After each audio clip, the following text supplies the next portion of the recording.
L'Empire, depuis sa création au 1er siècle, s'efforçait de répandre son savoir à travers le monde. Les hommes qui le dirigeaient ont été ceux qui, choisis pour leur bravoure, leur intelligence et leur humanité, savaient se montrer sans pitié contre l'ennemi et se faire respecter lors des forums. L'Empire fut à son apogée entre le 5e et le 6e siècle, mais il s'est éteint durant le 8e. C'était un vaste territoire conquis par la guerre. Né en Europe de l'Ouest, il s'étendait alors jusqu'aux portes de l'Oural, du Moyen-Orient et de l'Afrique du Nord. Durant ces années d'existence, le peuple fut bien traité et l'esclavagisme fut aboli. Mais peu à peu, il devint gangréné par des hommes qui ne s'intéressaient qu'à une seule chose, le pouvoir.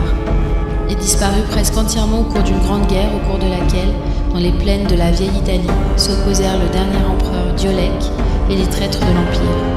Après cette guerre, l'Empire, très affaibli, tomba en désuétude, puis dans l'oubli. Les derniers partisans de l'Empire se réfugièrent en Égypte, dans l'attente d'une période propice au retour de ce dernier. Restés fidèles aux valeurs et aux principes que prenait l'Empire, ils se sont donc transmis compétences et valeurs. De père en fils, de mère en fille, d'ami en ami, ils ont appris à vivre autrement et ont au fil du temps gagné leur place dans les institutions des différentes nations. Désormais, à l'ère de la robotique et de l'informatique, il est devenu possible de créer et disposer d'une armée.